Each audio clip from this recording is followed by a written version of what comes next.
Welcome to this session on the situation in Sudan, especially on enforced disappearances and human rights violations since the war broke out. We are here in the Regenbogenfabrik, in the Rainbow, I don't know, Fabrik, factory, and yeah. I welcome you also in the name of Bildungswerk Berlin, der Heinrich Böll Stiftung, who are in cooperation with us, and it's funded by the Lottery Stiftung. And we thank you for that, and we thank you that you have been coming. And with that, I will hand over to Saskia, who is doing the moderation tonight. Hello, everybody. Also from my side, I'm very happy to see you, and I'm very excited to be moderating the panel discussion for tonight. And we have three very fabulous speakers that I will introduce further, as they will give a short presentation later, but just so you know their names. From the left, we have Asjad Anul, then Ibrahim Izeldin, and Musad Ali. So I think before we start, I will just give you a short introduction about what's currently happening in Sudan. I guess most of you are very well aware of what's happening, but just, you know, to get a little bit into the topic. As you know, in mid-April, a war broke out in Sudan, which is a war between the Sudanese armed forces, the SAF, under General al-Burhan, and the rapid support forces under Mohammed Hamdan Dagalo, also called Hemeti. And those two military forces are fighting each other, but of course they're also fighting civil society. There's great damage being done. About 5.2 million people are displaced, which makes Sudan right now the globally highest number of internally displaced people. About 18 million people are right now in a humanitarian crisis. They're in desperate need for shelter, food, and medical supplies. And the longer this fighting and this war continues, the worse gets the situation. And tonight we're talking especially about war crimes and human rights abuses that have been taking place in this war.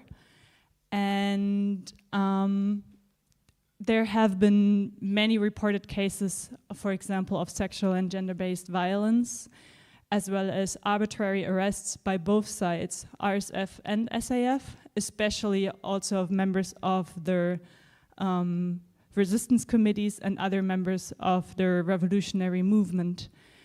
In Darfur, which is already a very war-torn region, this conflict has become ethnicized, and genocidal killing has been killing a lot of members of a certain ethnic group, and whole cities have been torn apart. How many people have died in the war remains unclear. The death toll numbers vary between 4,000 and about 12,000. But due to a very cut communication and a very chaotic situation on site, it is very difficult to even know any numbers. So we will now head to Asjad Anul, who will tell us more about their enforced displacement, which is a war crime that has been very present. About 500 people have been disappearing since the war started. And shortly about Asjad, she is an outspoken political activist and a human rights defender with more than 9 years of involvement in the fields of human rights, gender issues, conflict management, and peace building. She's also a member of various groups that monitor the enforced disappearance. And now I give the mic to you. Okay, thanks Saskia for this, and good evening for all of you. First, I would like to thank Borderline for organize this event, and I'm going to give you like overview presentation about when the enforced disappearance started in Sudan, Then I'm going also to talking about enforced disappearance during the revolution and coup of October 2021. Then the enforced disappearance also during the 15th of April war until up to date, or until now.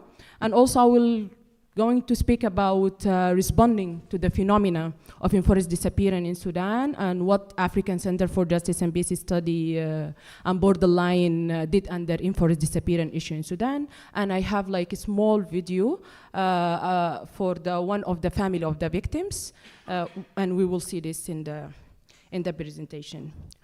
So. The enforced disappearance has been present in Sudan for decades as a governmental practice and actually to silence the oppositional voices, especially Bashir under al-Bashir regime or under al-Bashir government uses like systematically. The first case of the enforced disappearance in Sudan, it was in October in 1989, a few months after al-Bashir coup, and it's for I don't know, شاعر Boyd, his name is Ismail Hassan. He has like a nickname Abu Zar al-Ghufari, and no one knows what's happened for him until now. And also during the Darfur war in 2003, there were a lot of people also disappeared. The enforced disappearance issue, it was crime continue and began also to occur among the students opposite to the government, such as the disappearance of Ahmed Dawal Beit. He's a member of the Independence Student Conference, who also disappeared now for more than 17 years, and no one knows where is he. And also we have our colleague, or my colleague in the university, his name is Mohammed Baharaddin, who also was kidnapped by the student sector inside the university, and the student sector is the National Congress Party in 2009, and his body was found nearby one of the graves in Durman and showing signs of torture.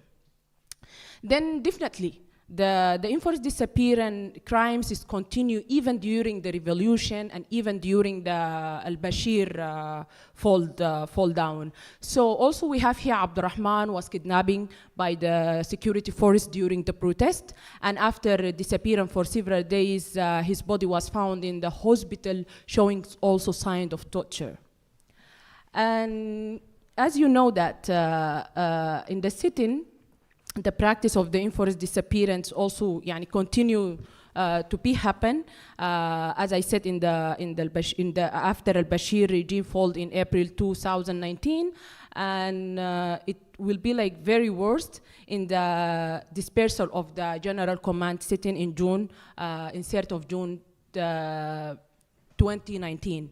Actually, in that day, a lot of people has been killed. A lot of people has been raped from the two genders, and also they kill the people and they throw their bodies in the Nile. And until now, we have more than 19 people remaining enforced disappearance. We don't know what's happened for them. Also, during the transitional period,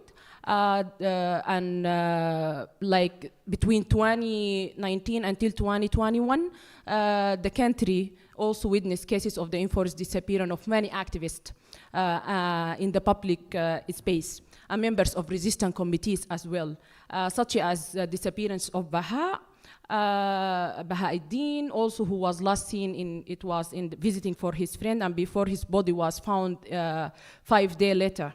The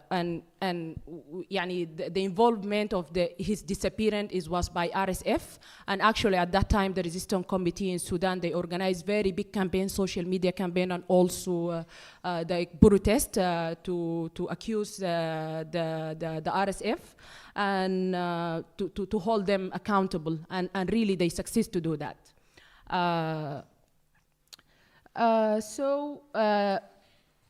The increasing also of the number of enforced disappearance also continue also after the coup in Sudan. So, for example, we have more than 16 persons We didn't know their places until now. And among them, there is a child. His name is Mahmoud Abdel Munaim.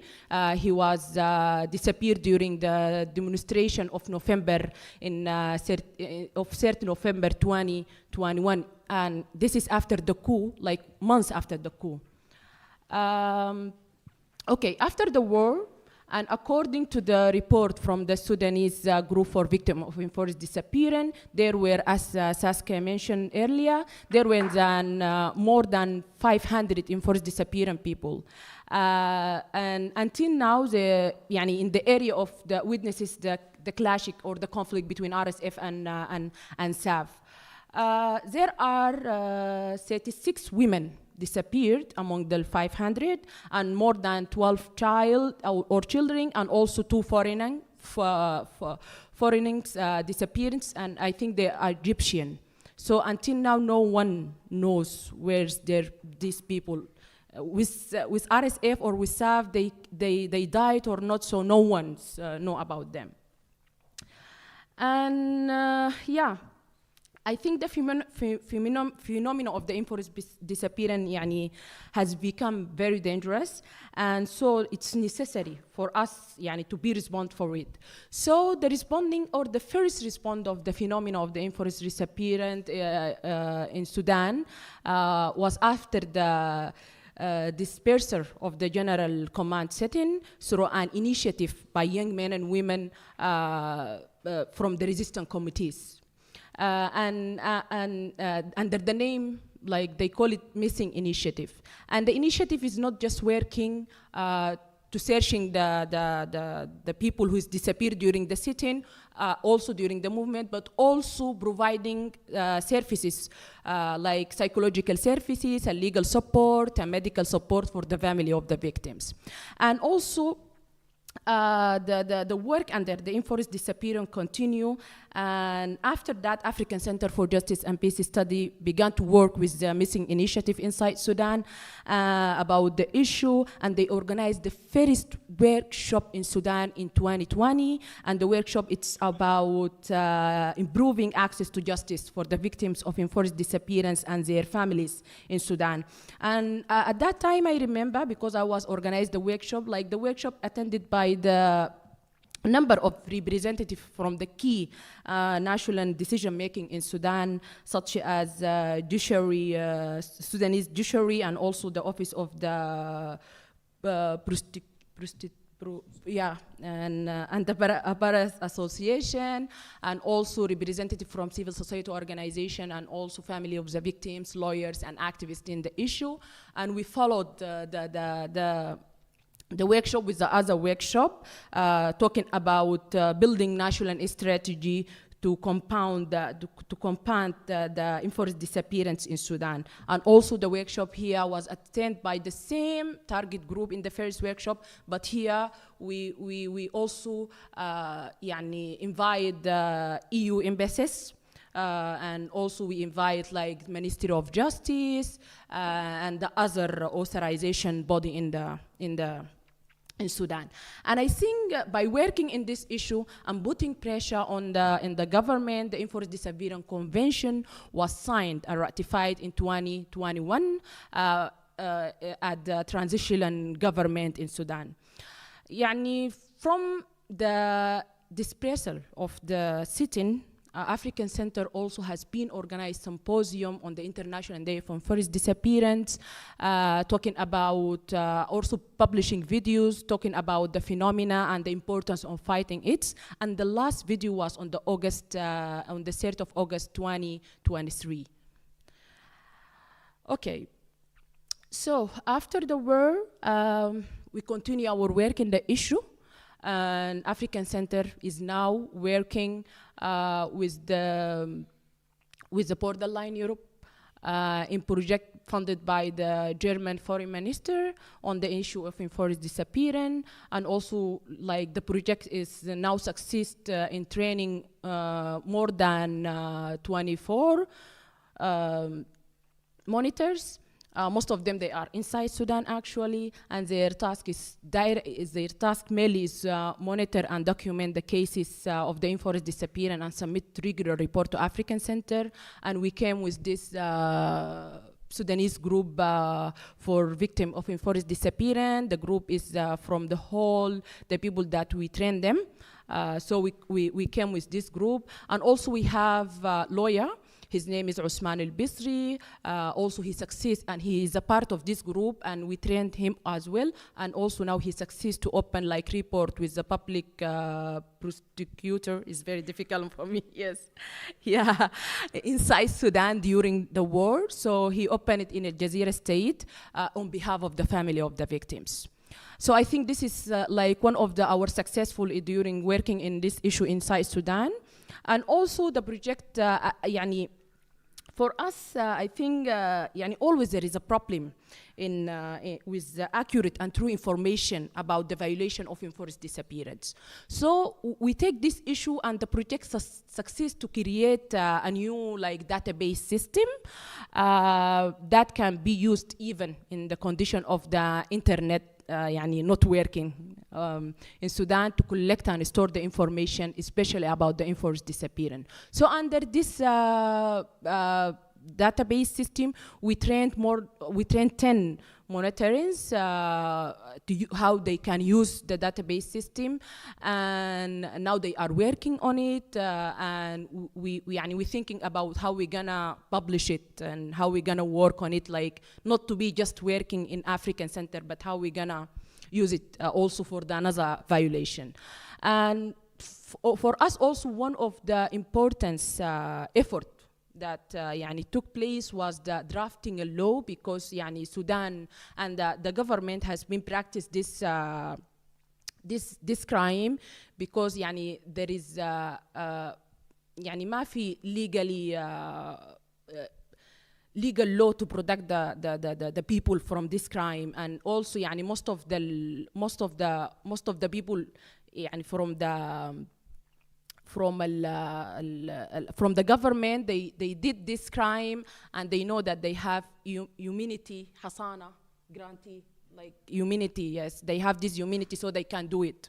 So we succeed to draft a law to criminalize the enforced disappearance in Sudan, and now it's the initial draft of law is ready to review, and actually we will continue do the final draft in this project. So now I will gonna present to you video. Is the one of the the sister of the one of the disappearing person. His name is Muhammad, and also she trained as one of the 24 monitorings in our project. The video is not long, actually it's just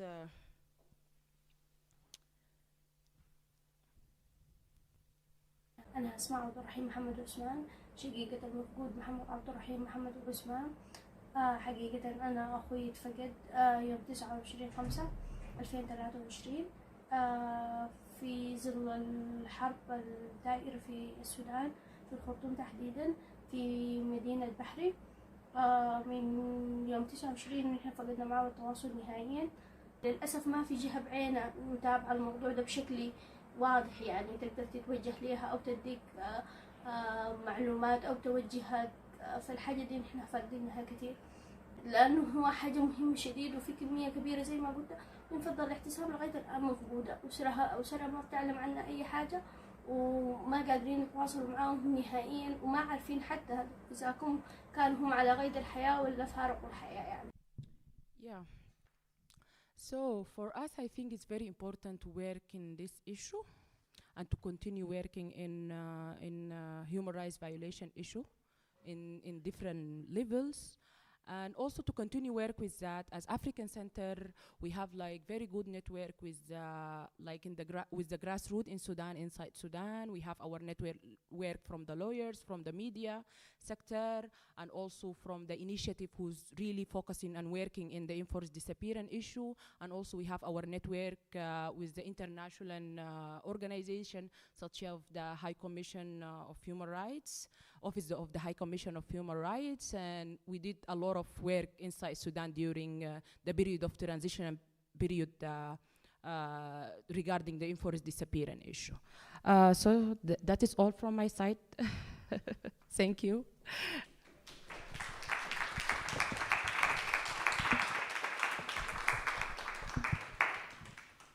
Thank you, Asjad, for this very important and good insight.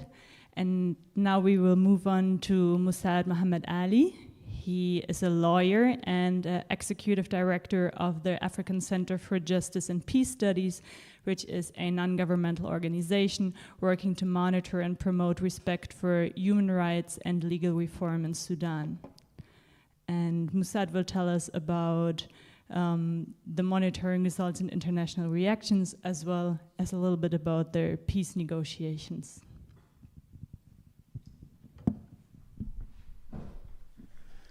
Thank you so much. In fact, the situation actually in Sudan, I mean, when it comes to the situation of human rights and humanitarian situation in Sudan, actually it's deteriorating rapidly. The enforced disappearance is just one of so many atrocities that have been committed by both parties in Sudan. I mean, Sudanese armed forces and the rapid support forces. There are other gross violations, including like the aerial bombardments, the sexual and gender-based crimes, the arbitrary arrests and detentions, the torture. I mean, even the killing based on ethnicity, especially in the western part of Sudan, particularly in Darfur. And this is actually not like new crimes, especially when it comes to Darfur, because since early 2000s, the situation in Sudan in terms of security, in terms of human rights, actually is really fragile. Now, the situation becomes even much more worse, to the extent that actually led to forced migration. I mean, thousands of people, including women and girls and children, have just crossed the border to the neighboring countries. I mean, to Chad, or even those, you know, who are in Khartoum, become internally displaced to other states within Sudan, or they attempt actually to reach to Egypt through so many difficulties and a number of restrictions. The same is true also those who have been forced to migrate to the Ethiopia, Eritrea, and even beyond to Kenya and Uganda. So all these pictures lead to only one conclusion, which actually you have concluded in form of war crimes. So whenever there is a war crime, so that means actually it has its international nature. That means this is a crime against the international law, whether international human rights law or the international humanitarian law that organize the war. I mean, the war within or the war that has its internal nature, and specifically the crimes or the attacks against the civilians, or the crimes that have been committed against the civilians.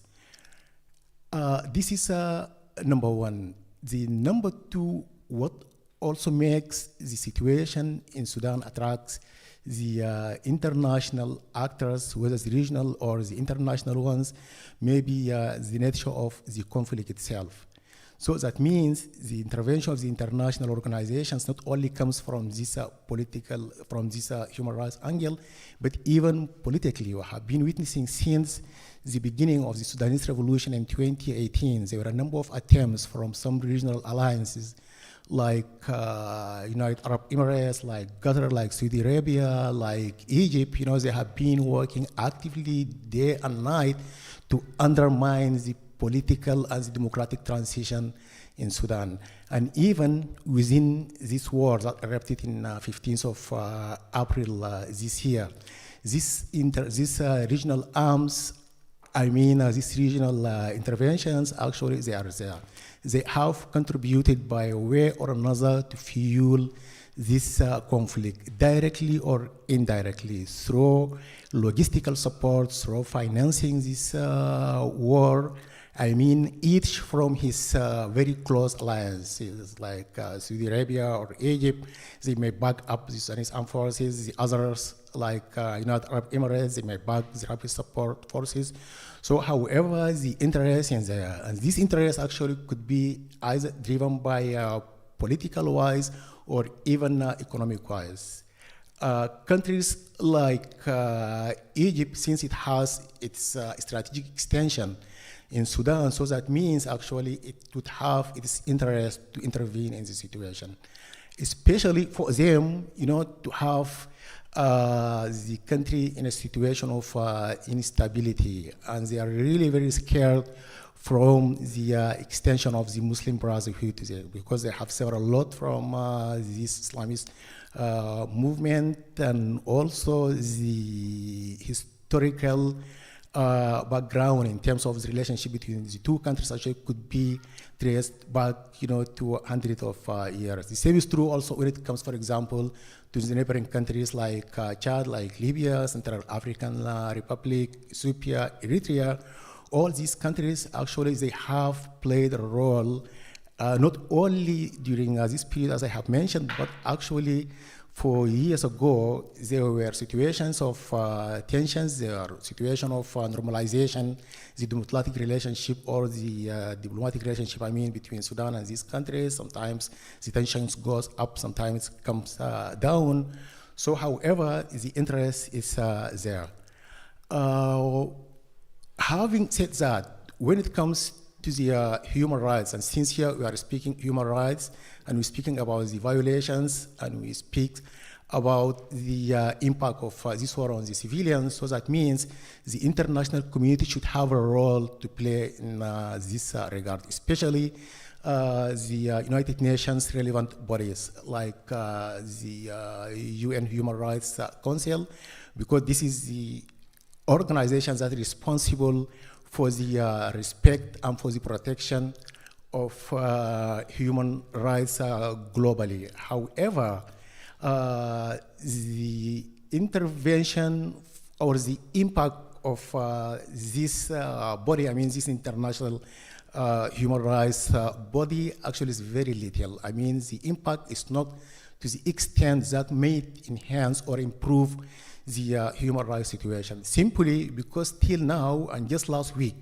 my friend Andrea and myself, actually, we were there to secure a resolution, to enhance the human rights situation in Sudan, but actually we didn't manage actually to get any kind of resolution. They are still dealing with Sudan as if a country that has a willingness to improve the situation. And that's why they decided to provide this government with technical support, with capacity building, but this is not the case, because actually for Sudan, it's a question of willingness. It's a question of absence of government. For the time being, there is no any government in Sudan. Yes, there is a de facto government operating from Port Sudan, but actually in the capital itself, actually there is no any presence to have the willingness to address this question of protecting its people, against these violations. And also they are perpetrators themselves. The Sudanese armed forces, within those who represent the Sudanese Sovereign Council, the military component, also they are the major perpetrators. So how it comes that, they would be perpetrators and they would be the guilty at the same time. So for that reason, actually, there were other attempts maybe to secure a resolution from the Security Council, since this conflict may affect the international peace and security. So the international community within the Security Council, they have the right within the UN Charter, the Chapter 7, to intervene. But also, to secure such a resolution, it's not an easy task, because there is a veto. There are some countries that act as blockers for so many years, to prevent any resolution against Sudan. So for that reason, actually, they just push the whole responsibility towards Africa. Because they say that, since the Africans themselves, they say that they have resolutions for the African problems, or what they call it the African resolutions, African solutions to the African problems. They say that, okay, under the supervision of the Human Rights Council, or in collaboration with the UN Human Rights Council, the IGAD, the African Union, they should play the leading role in mediating the conflict between the two generals, This is beside the American Saudi initiative, to cease the fire between the two parties. But however, according to observations, I think none of these mechanisms, has reached any level of progress. Get the talks now. I think this is the months. Now it's almost 6 months. There is no any respect to any agreement that they have reached, within the Jeddah agreement.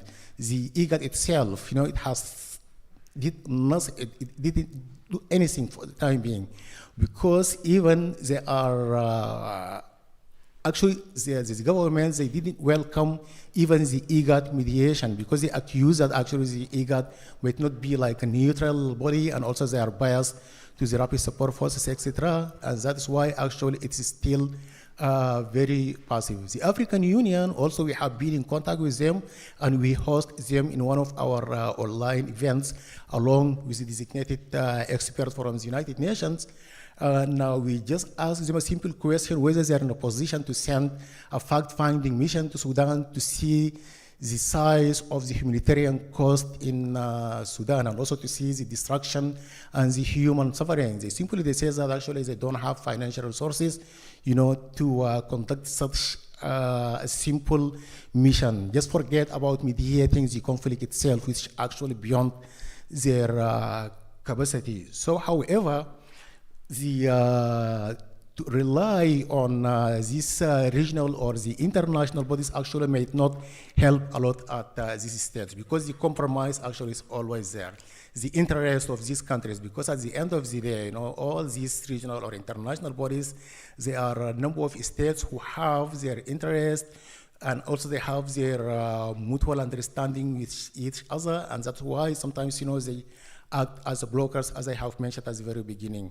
There is another new group that also has erupted in United Nations, which is the Arab groups, and this is actually led by Saudi Arabia. Also, they are working for the favor of the Sudanese armed forces, and they block, any attempts to have like a strong resolution to send international commission of inquiry, because since it's difficult to have this international justice through the International Criminal Court to investigate these gross violations. So there was an attempt, to establish International Commission of Inquiry to pass the way, for any referral, because since Sudan is not part of this Rome statute that establish the ICC, the only way to have this situation referred to the International Criminal Court is to have a resolution from the Security Council. And as I have said, it's not easy, so we try to secure it through the Human Rights Council, but actually it didn't work out.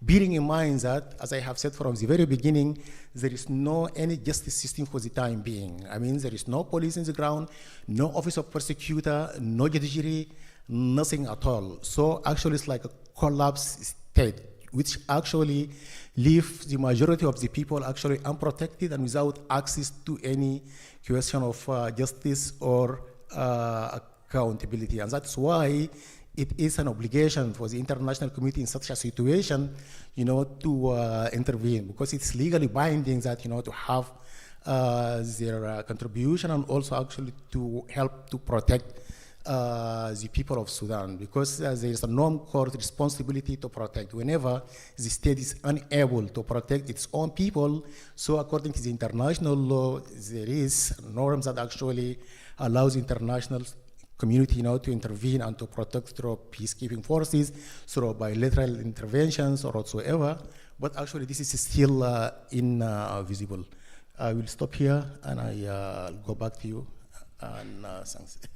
I'm sorry if I'm speaking too much. No, it was perfect. I think I learned a lot. I hope everyone else did as well.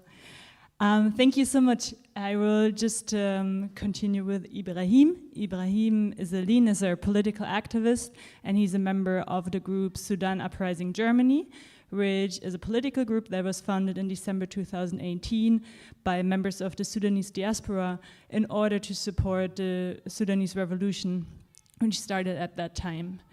And Ibrahim, the floor is yours. مساء الخير. شكرا, thank you for inviting us for the talk.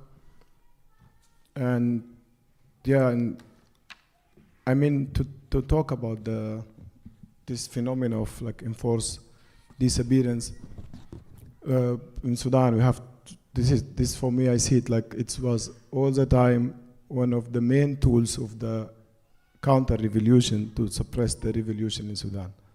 So there was end of 2018, beginning of 2019, there was a revolution, a mass movement revolution in Sudan, and the revolution was very powerful. It threatened the total destruction of the old regime and fundamental change. So the ruling military junta had understood that's the only way to represent themselves is to terrorize the movement, the revolution. So they unleash a militia, which is the Janjaweed militia, the Rapid Support Force militia, which is a militia based on the most backward element in our society.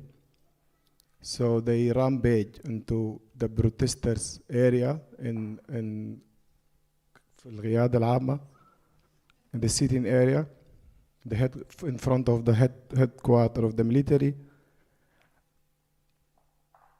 looting, grabbing, beating, killing, and they even dump the bodies of the revolution, of the protester in their Nile, in the Blue Nile. And then this start to be like a big, what now is called as Khartoum massacre. Like the number of the missing from the 3rd of June, from this day, is unbecant. No one know. Like they just say 200, 100, it's like thousands, because they after. And then, yeah, after that, the junta, the military junta, terrorized the leader of the revolution into a compromise, into a deal, into a partnership government. And after that, even the enforced disappearance is getting more. The counter-revolution were trying to traumatize the movement, but still the resistance, the committees and Muqawama and the family of the missing and the martyrs were like revolting, like demanding the new government, demanding the justice investigation, and were organizing a public action. Like they managed to organize like more than 2 or 3 million march in Khartoum toward toward this topic. So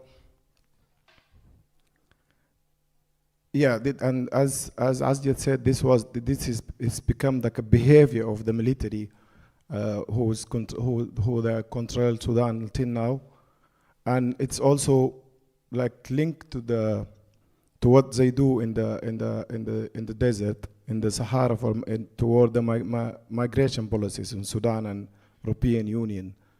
So this the same militia. They nominated to be like a desert guard, like to guard the Sahara, to stop the migration from Horn of Africa. In the same time, it used to call the Janjaweed militia, they were like just backing Bashir, and they were committed crime in Darfur region. At the same time, they rebrand them, and then they call them Rapid Support Forces. And then they signed the negotiation start with Khartoum process. This is quite well known. This EU Horn of Africa migration route initiative has, and then they support this militia to work for them to close the borders from the Sahara.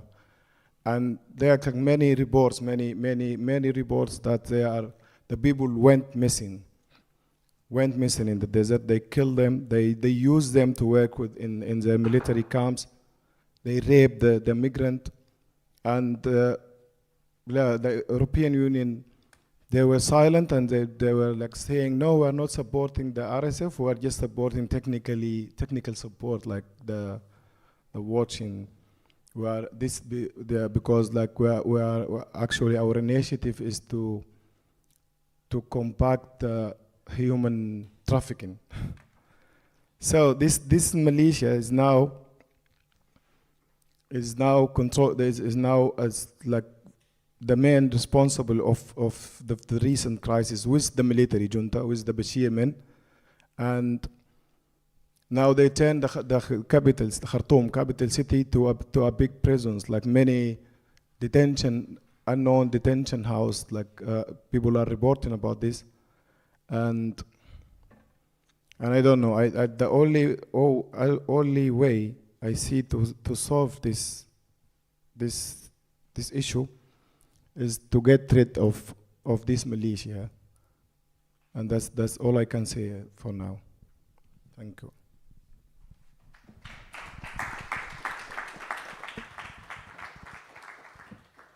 Thank you, Ibrahim.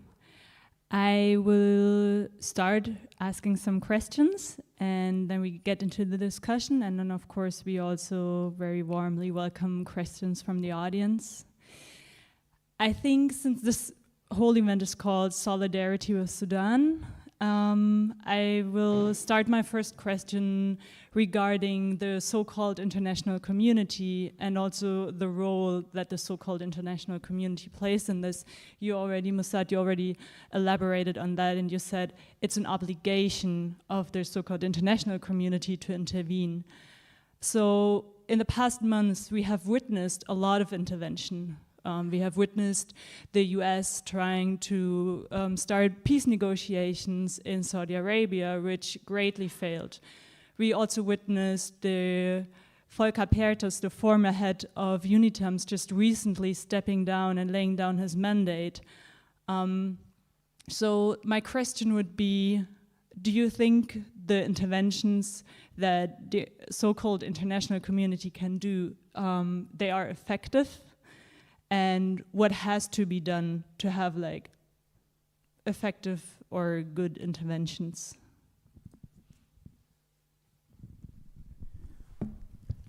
Thank you so much. The international community, and sometimes they call it like the international family, they have actually to support each other. Actually, this is the aim of having, this organization, to show a kind of solidarity and support to those who are in need. I mean, to the countries that in need, to that kind of support. And this actually comes from the conventions, from the instruments that they have joined or they have signed, or even the international customary laws that put some kind of obligation on the states to help each other. Yes, it's true, there were a number of attempts, including even the UNITAMS son of Volker, who have just resigned recently. And before that also, there was an independent expert on Sudan to enhance the situation. There are African Commission for Human and People's Rights. There is this Jeddah talk as well. Some of them actually just like bilateral, I mean, from a number of states, and some of them actually just comes from this international obligation. However, so far, actually, we didn't witness any progress with this regard. And we can't blame just the international community alone, but even, I think, the parties to this armed conflict or the parties to this war, because since there is no any political will from their side, to negotiate or to put an end to this war, so that means actually there is a need for stronger action from this international community, and that has not happened yet. And as I have mentioned from the very beginning, there were a number of attempts, to secure some kind of resolutions that would help, in protecting the civilians in Sudan. But the blockers are there. I mean, within our region, within the African region, there were a number of countries, that just support and back up each other because they have similar situation, similar circumstances, and the same context, and the same black record of human rights violations. And for that reason, actually, they just reject any attempt from the Council, to move forward with this resolution. And simply they say that they are independent and this issue of sovereignty. Yes, every single state have its own sovereignty, and every single state has the right to be protected from any intervention, but it's only when you are in a position, to protect and to respect your people. But since there are gross human rights violations, I think there would not be any room for such kind of allegation or such kind of argument. But unfortunately, the different organs, maybe some of them actually, they have their interests. And here, actually, I just referred to China because, they, by using the veto, they twice actually block any progressive action, from the Security Council because simply, they have their own interests in Sudan, especially after the war against Ukraine. So they were actually benefiting, from a number of African countries, including even Sudan. And I think the organization of the Russian-African dialogue months ago, I think just to enhance this kind of relationship in response to what's happening there in their war against Ukraine. So the international relations, actually, it has a strong presence whenever, there is any kind of intervention, because, without having the majority within this voting process or have a consensus, as it has happened, for example, during the war in Darfur, there was a consensus, within the Security Council, and they immediately adopted that resolution under Article 7, and they moved forward with it. Now the situation even much more worse than the situation of Darfur in 2003, 2004, because now it's not only Darfur, but now it's Khartoum, it's Kordofan, it's Blue Nile, and just today it's actually witnessed even in eastern part of Sudan. And the problem is, this is might lead even, to some kind of civil war, since, the ethnic background is there. Okay, so the people of the East, with their own tribes, they will hold the arm. The same is true also. The non-Arabs in Darfur against the Janjaweed militias and the backup Arab militias. Okay, and the same is true, could move even, to the north and to the other parts. And this would definitely not only would be like a threat to the region, I mean, to the African countries, but even beyond, to the rest of the world. As Ibrahim has mentioned, the question of migration and the refugee crisis, it could be a direct result of this ongoing conflict. So the world actually is not like separate islands. Any conflict in any point in this globe actually would affect the rest, directly or indirectly. Okay. So, in one word, so far, actually, there is no any positive, action from this international community, to contribute to the solution in Sudan. There are some attempts, but actually, even the sanctions that you have talked about, but it's not, or would not actually address the root cause of the problem and find, that solution. Thanks.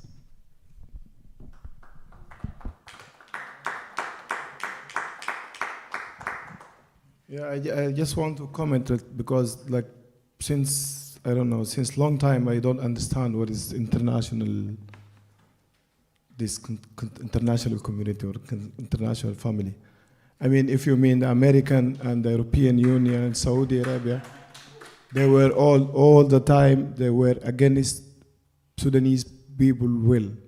Since the revolution started, they were the military aside. Even after this massacre, after this, they started to mediate a new deal between the civilian and the military. They start to have this Berlin conference just 2 weeks after the massacre, and one of the outcome of was this government, and they were trying to make themselves to do some makeup that they are supporting the transit to democracy in Sudan.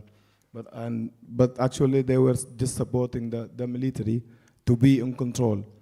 And even if after the coup d'etat, like the Burhan and Hemeti, they made a coup d'etat, cut the constitutional the document, and there was a resistance since the same day for this coup from the people, from Al-Muqawama, Lijan Al-Muqawama, Resistance Committee, and the youth and the women, all of them, they were in the street.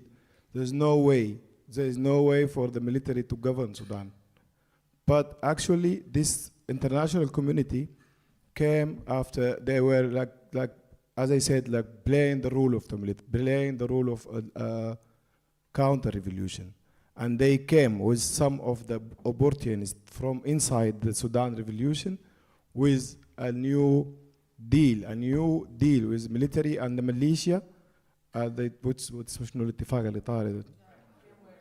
framework agreement, which was against the resistance committee, the leader were divided because of the United Nations mission in Sudan. They were a party. This Tamis were a party as any other Sudanese party. So they meet with the resistance committees underground, and they meet with them in the U.S. embassy, and then so they were like supporting a new deal with the military, which is now having this war, this crisis, this catastrophe because of their intervene. So I don't think we will say again, okay, please come and set for us like a new peace deal between the military, and then we go back to your framework agreement. So I don't know. I think we need to think again about this international community. They just think about their interest. They even change. They were like in the beginning, this Hemeti coup was almost supported by the international community, almost. And then when they found it is not working, this plan is not working, no one will take it. Now the American like turning to give him some sanctions and close his Facebook, close the pages, his pages and everything, and trying to label like the RSF as backed by Putin and now Ukraine. Like yesterday I saw like the Ukraine were saying we are supporting the Sudan military, giving them like, I don't know what the Ukrainians still have. So this is, I think we should listen to our people first.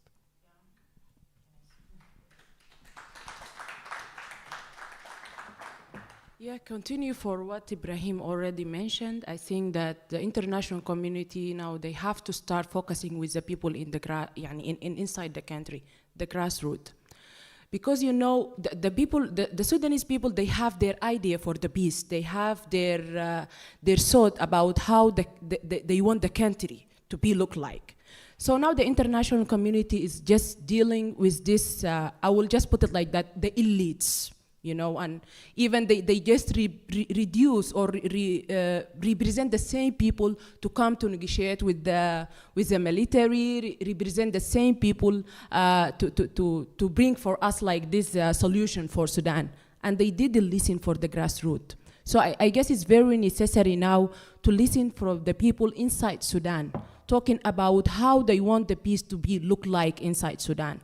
Yeah, and now we have like this news about the Sudan is going to be like different countries, like the Eastern Sudan and Darfur area. So I have like long meetings with different young Sudanese from the resistance committee. We have always discussed about what do we want exactly as youth, because we have been leading this revolution not since 2018, no, but since 2009. We have been struggling with the government to fall down, and we don't want military to govern Sudan anymore. So we also came with our own thought about how we need our country to look like. So I guess international community, they have to listen for the youth, the resistance committee inside Sudan. They have to address their issues. So it's very important for the international community, not just work in the national, because now the negotiation is just continue even outside Sudan. No one asked the people in the Sudan. So I think it's very important, for them to focus also in that level, in the grassroots level. Thank you.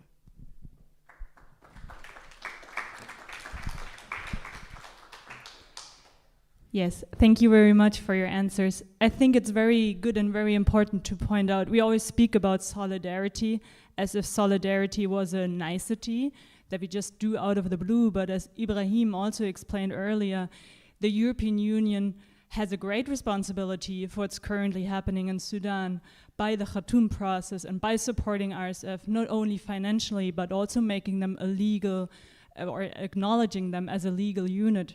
So I think solidarity in this case, it's also a political and historical responsibility that the European governments have.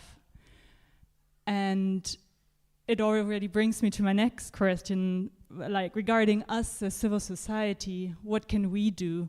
How can we create pressure? How can we get our governments to act if, as you said, they are being very held back and always leave the resolutions for the African countries in those cases?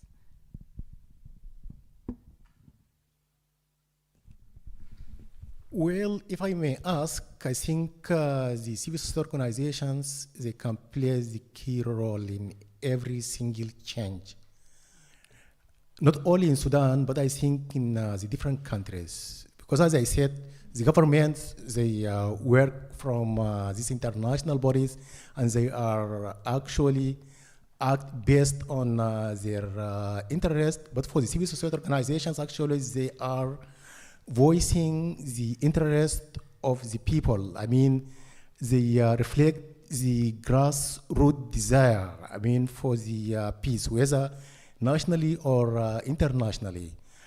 And the civil society organizations, they are integral part of any process. I mean, in terms of shaping the foreign policies, in terms of drafting and approving the different laws, so they have the voice that should be heard.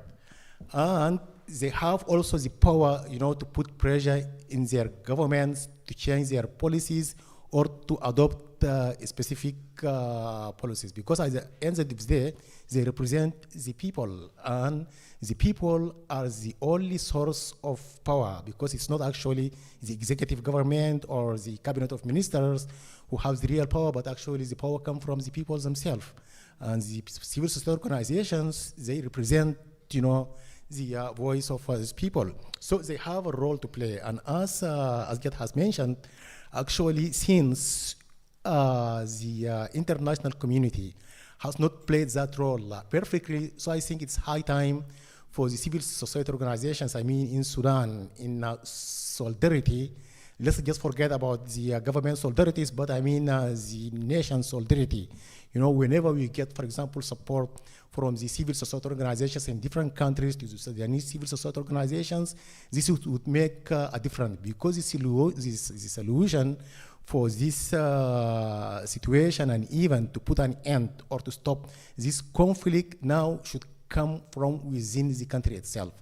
Now, I think it's only the civil society organization who have the interest, from stopping this war, and no one actually can play that role on behalf. And we have witnessed and we have these lessons. No one actually would like to support at this moment. So I think now it's our role, and also our role, to raise the awareness of the other communities about what's happening in our country. We can be like ambassadors in the countries where we are, to reflect what's happening there, and this actually would give them, the power to reflect this actually to their governments in order to be responsible, even if it's not legally responsible, at least, to be morally responsible, because this is inhuman situation, and the humanity itself actually could be, one of the factors that actually would push them, to show their contribution to the solution in Sudan. So I think only by doing that, we can make actually, some change in this situation. Also could reach, to that civic-led government who the Sudanese people actually have been fighting for it for so many years. Thank you.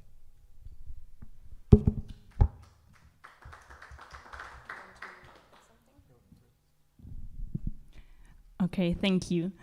With my next question, I will especially address Asjad. You were talking about the work that you're doing in monitoring, and I think it's such a great and important work under those difficult circumstances. So regarding all the data that we have, thanks to your work, my question would be, how can we use the data? How can we transform all this knowledge into action? Thank you, Saskia. I think, as I mentioned earlier, like in Sudan, we have the problem of the accurate and true information regarding the human rights violation.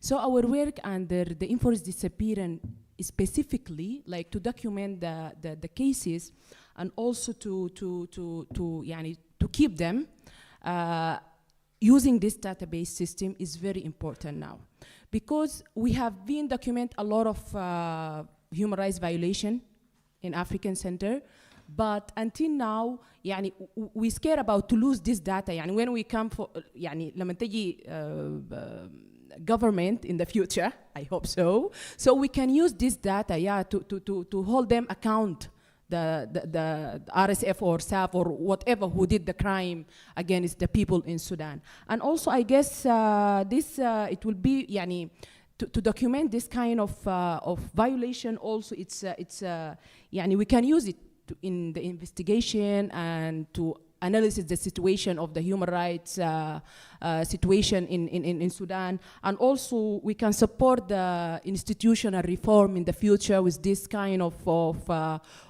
information and data. And also we can support and establish strengths accountable mechanism. And you also using the data to the same data to advocate in the international level. As Masad mentioned, he has been participating in UN Council, also in the Enforced Disappearance Committee. Also we bring this issue, and we have like our reports, because we have been documents like accurate and true information about the enforced disappearance. Also, I think it's also we can use the data to prevent from the violation in the future, I mean. So yeah, I think it's very important for us to document and working with people in grassroots and train them to how they can monitor and document the violation against them. Thank you, Asjad. And I think this brings me to my last question before we open the floor to questions from the audience. Regarding all of this and all the input we just got within the last hour, I would like for you to maybe briefly elaborate on what do you think are chances for peace negotiations, and what are the chances for peace in Sudan, and also possibly even justice at the given point? What would be necessary steps, and where do you see it right now?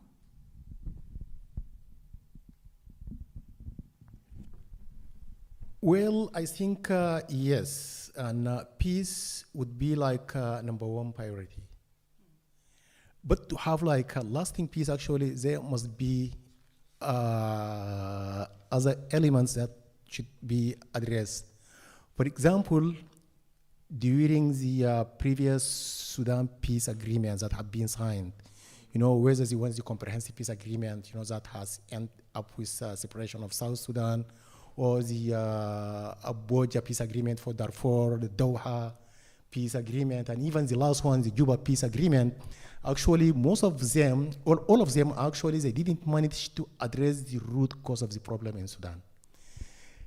And also all these agreements have actually deepened the grievance of the people, because they didn't, address the needs of the victims for accountability and for justice. And whenever you ignore this question of justice for any sort of compromising or any sort of pressure from the outsiders, to speed the process of signing that agreement, actually would end up in a very weak and fragile agreement which would not actually remain even for months or years, and then would definitely collapse. So now I think the Sudanese people in general, and especially the civil society organizations and the youth in particular, I think they can play a leading role, to advocate for the end of this war as #1 priority. Because, without ending this war, we can't move to the next step, which is the democratic transition. And I think this is the dream of all of the Sudanese. I mean, except, few of them who still need to have this war to continue, and they still actually want to kill the entire Sudanese, through fueling this war. But however, I think the majority, they are still, believing in the democracy, they are still believe in justice, and also they are still believe in freedom. So I think all of us actually, we need to work together, so as to reach this end. Thank you. Okay, in addition to what Masaad mentioned, I think, as you said, Masaad, the peace is our priority, and also stop the war now is our priority, because the people in Sudan, they have been suffering from this. And I think also as a civil society organization, we need now to focus inside Sudan with the peace initiative. There is a lot of peace initiative inside Sudan in the area that affected by the war, but the war is not there. Like, for example, in Blue Nile, there is a small peace initiative coming from women called Mother of Sudan. The women, they advocate for stop the war, and so they calling for peace. And there is also a lot of peace initiative in Eastern Sudan, such as Gadarif, also in North Sudan. So we need to map these peace initiatives. We need to do the mapping, what they are advocate for, what they are doing exactly, what they need exactly. And as a civil society organization, I think we can provide for them whatever we have to support them in the ground. This is the first thing. And also the other thing from my side, I think also we need to map now the peace initiative, the international one, what they are doing exactly, what they need exactly. And who did what? Because now we have like civilian peace initiative from الحرية والتغيير, freedom and change.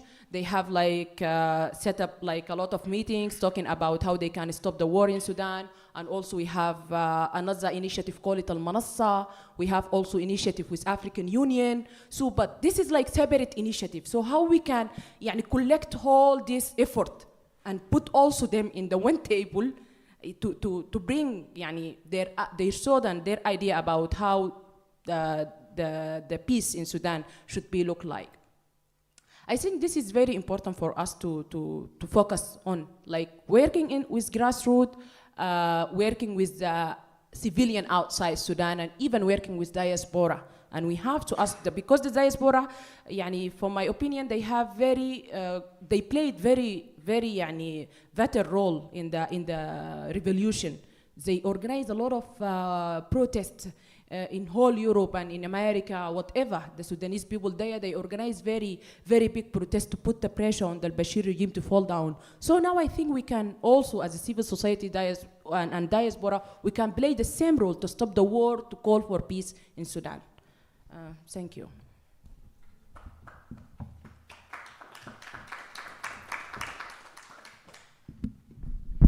Okay, thank you. So now the floor is open to questions or notes and remarks from the audience. Microphone. Thank you very much on focusing on the strength and the impact the civil society can or could have.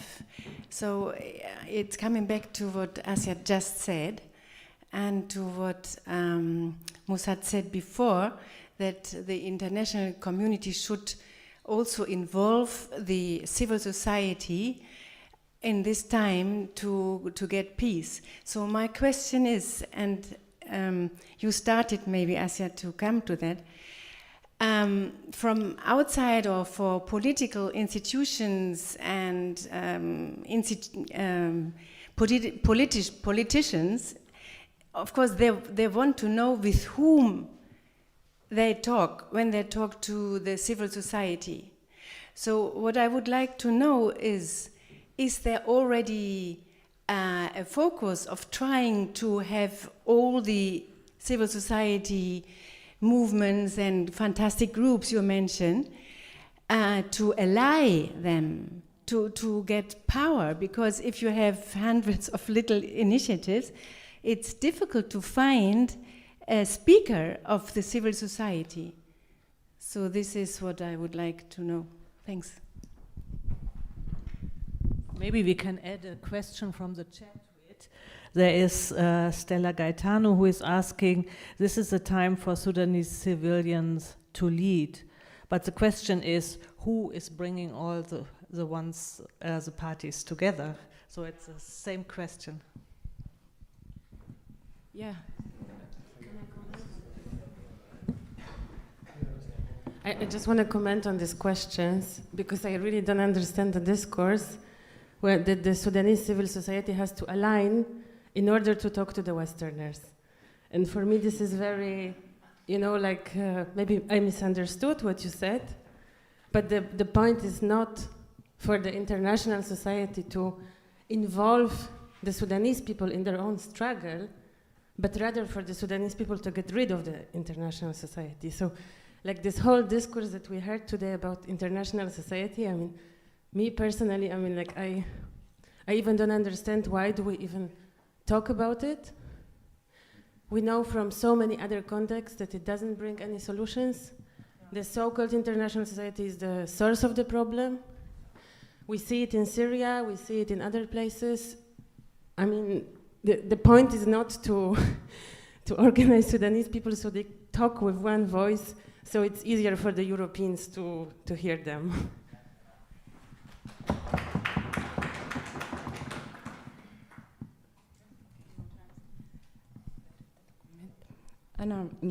I don't know.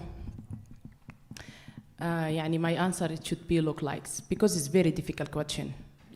We have been discuss and talking about how we gonna even to unify the civilian and the civil society itself to be one, let us just say one person to call for peace or one person to call for democracy in Sudan.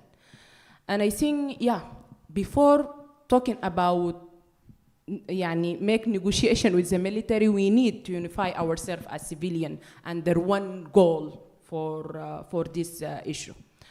And there is a lot of effort to unify this civilian together. I'm working in Pax for Peace as well.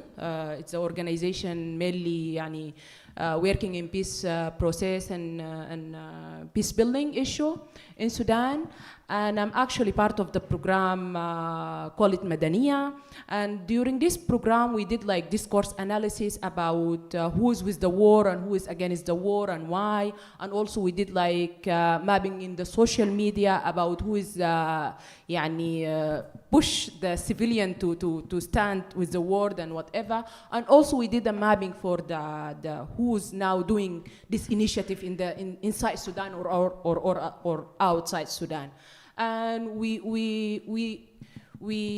at the end of the day, we came with that we need to do at least one meeting with all this initiative inside Sudan and to organize separate meeting for the people and outside Sudan to at least to talk about how we're gonna be one person to put the pressure on the government to stop the war or to just to take rid of this military. So I think it's very, very difficult work to do, but it's we need to be together. We need to work together. We need the very important thing that we need to listen to each other, because we have this problem of listening really, not just listen because you want to listen. No, listen to find solution. Listen to feel what the other feels of this for this war, Because now we are here, but we didn't feel the pain of the people inside the conflict. So I think that the issue of listening, the issue of trust of each other is very important as civil society organization to be addressed and to sit together to try to unify our work and our effort toward freedom, peace, and justice in Sudan. So yeah, I think it's very important, but yani, we need to find ways, actually. Thank you.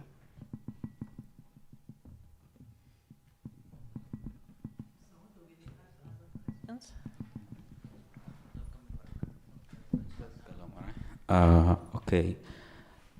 Actually, at the beginning, it's quite sad to be here and talking about Sudan and watching our country, going down day after day, and we are watching every day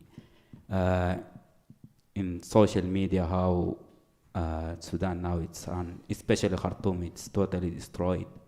It's something make us for sure sad, but I'm a little bit worried about I would call it social peace, especially regarding we know all of us that Rapid Support Forces has ethnical background, and if we have a peace, I think we lost already the social peace among the Sudanese community. I'm a little bit worried about it.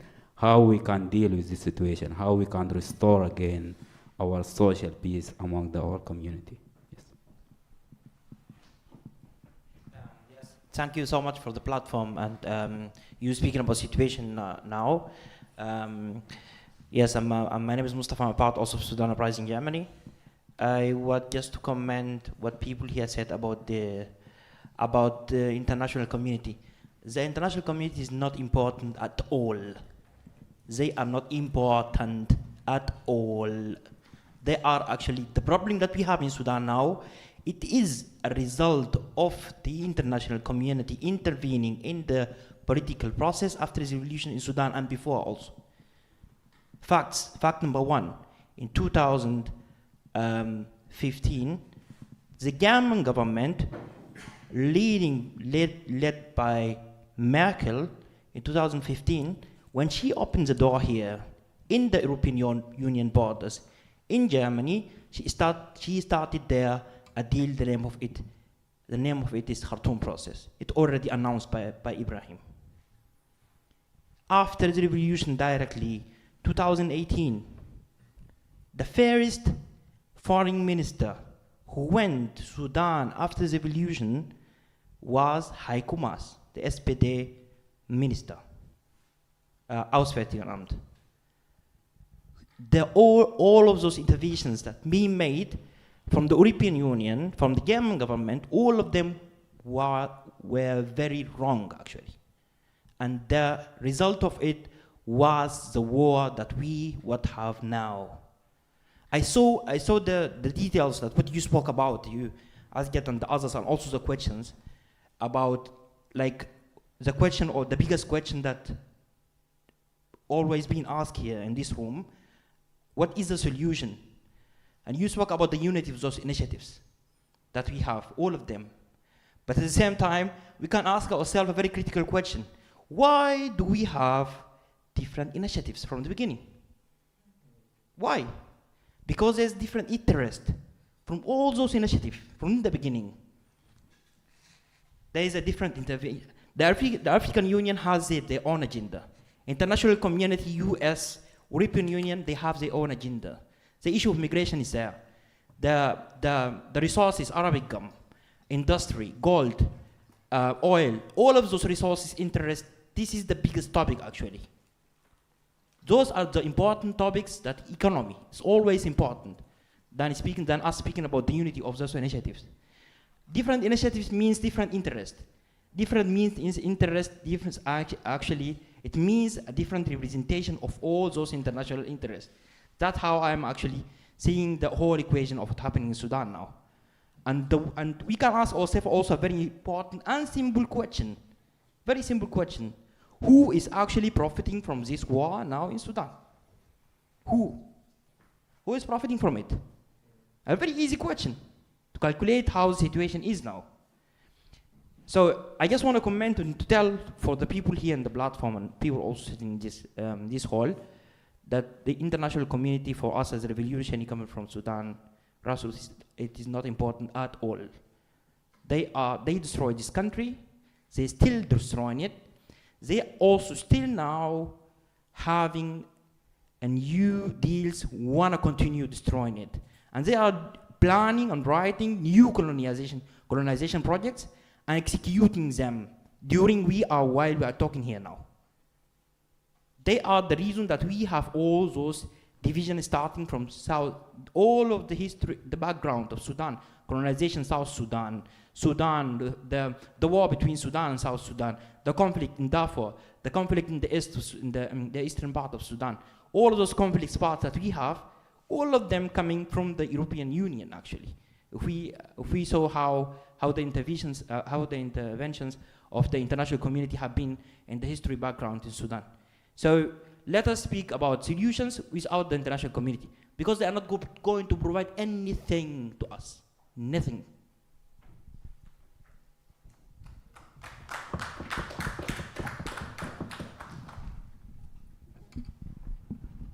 Yeah, I can. Thank you, Mustafa.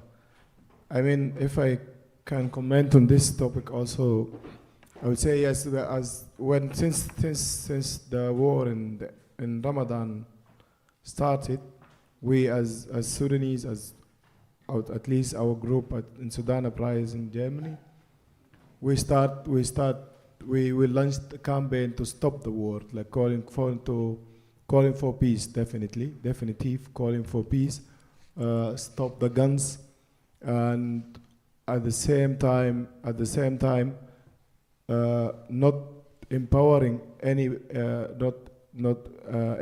part of this general conflict, and no for militarization, and in this dilemma, we see clearly our alliance. There is a people for me, all the time when they were saying what is the solution, for me the solution is the revolution itself, the Sudan revolution itself. So to stop the guns and to back to the revolution past, to what the people of Sudan will be the solution. As all of you know, that's like war, like every war is a continuation of politics, but by other means. So I don't think there's any good solution.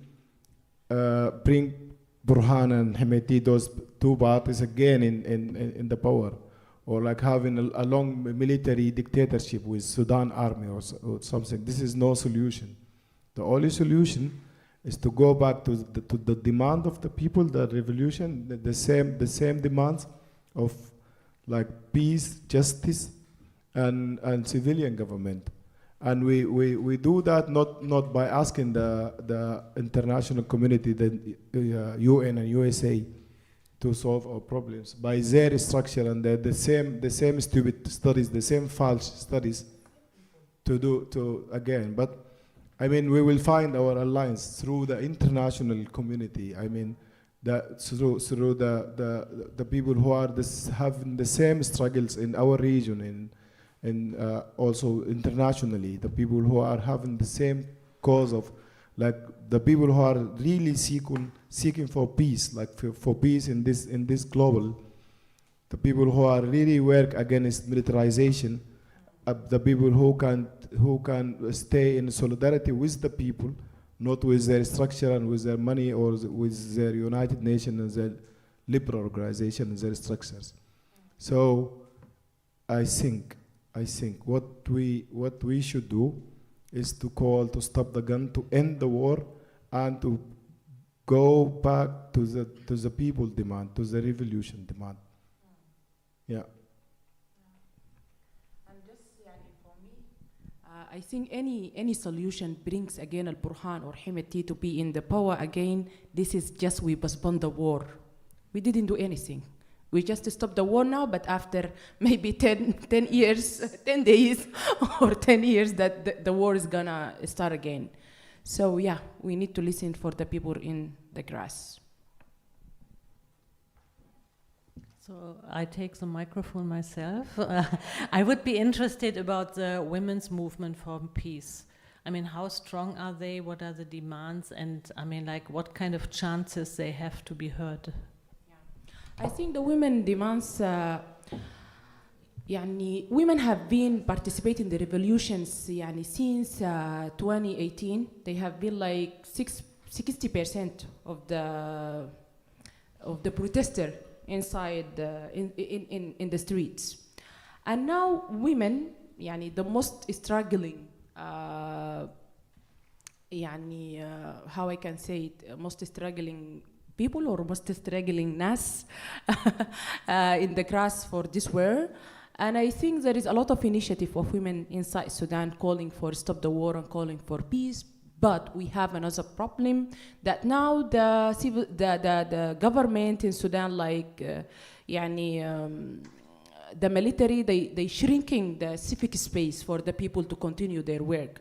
But regardless of this shrinking of the civic space, the women work. And also they have very great role now. They playing very vital and great role in the body call it emergency room. This body provides for the people who displaced from Khartoum or from Darfur or from South Sudan to another state. Now they organize this emergency room, and the women they play very good role to support the displaced peoples. And I think if the women start to have this role inside civic space or inside civil participation, that means they can play a role in political participation in the future.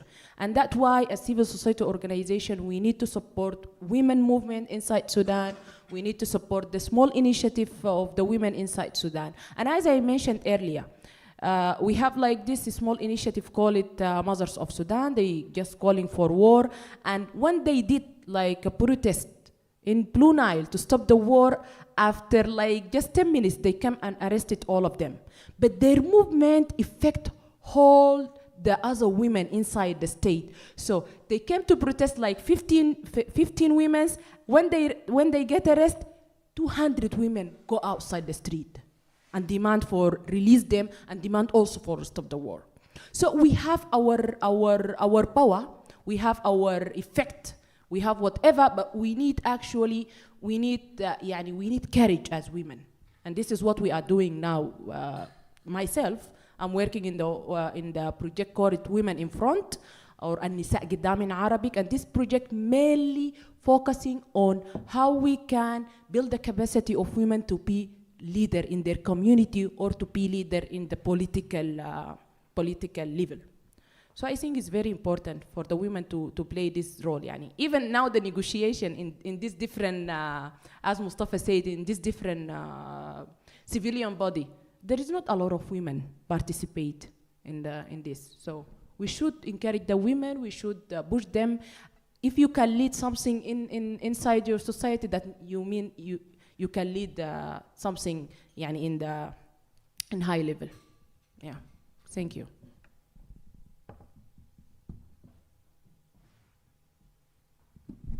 Further questions?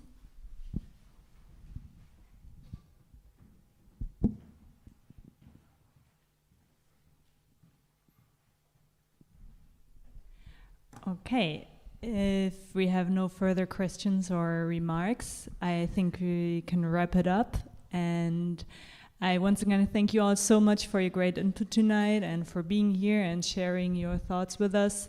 Thank you also for the great comments from the audience and questions. And yes, have a good night, everybody.